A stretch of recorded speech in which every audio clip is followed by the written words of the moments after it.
বিকাল বেলা তাহলে কিন্তু যাবো। আচ্ছা ওই দেখো কেটা আসছে রে, ওই দেখো এসে রাইটে আয়। কখন আছো ভাই? সকালে। ও তোর সাথে আমার একটা জরুরি কথা আছে, তুই এটি আয়। তুই সকালে যে পুকুরের পাড়ি থেকে যে ডিম নিয়ে আসলে, ডিম সত্যি করে খবর, ডিমটা কার? হাঁসের ডিম। পাইছি, খাইছি। পাইছি খাসি ও কথা কলে হবে না নি ময়না, ওইটা আমার হাঁসের ডিম। আমার হাঁসের কুটির ডিম পারিনি কো, 2 দিন হয়ে ডিম পারছে, রেস্ট করতে পারবে না। আমি কুটি খুলে দেখে ডিম নাই কো। ওকে কথা তুমি ডিম বাড়ি যাও, তোমার নানি খানে ডিম নিয়ে আসবে ভাই।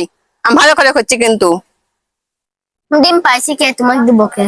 ওসব দিব কেন নিব কে, আমার হবে না নি ভাই। আমার ডিম লাগবে ভাই। যা, আমার 2 দিন হলো আমার হাঁসে একটা নিয়মিত ডিম দিচ্ছে, আজ ডিম দেন না, রেখে মাথা মতো আমার ঘুরে গেছে। তুই এখন যা, তো নানি খানে ভালো করে করছিস, হাঁস ডিম নিয়ে আসবো। যদি ডিম না নিয়ে আসতে পারিস, খাই খালে খাই লিছো।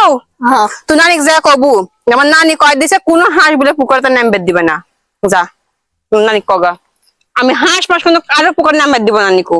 আগে কয়দিন তোমাকে আমি পরে যে মাস হবে তা কিন্তু হবে না। আর খালে পয়লা পাঁচা মানুষের জিনিস খাওয়া হয়ে গেছে এত সব।